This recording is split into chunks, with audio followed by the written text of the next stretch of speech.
Hi, this is Yasser Zaini from Signify Medical Technologies.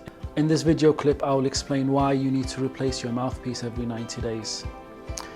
The eXciteOSA mouthpiece is manufactured out of medical grade silicone, and like all medical devices, it was tested to the requirements of international standards of biocompatibility, aging tests, and so on. Working with our regulators in the US and in the EU, it was determined that the mouthpiece cannot be used beyond 90 days. Therefore, we deactivate the mouthpiece after 90 days to ensure that the mouthpiece performs at optimal levels and for your safety. If you have any questions or if you have any concerns, please contact us via the in-app chat on the homepage or call us. Thank you for watching.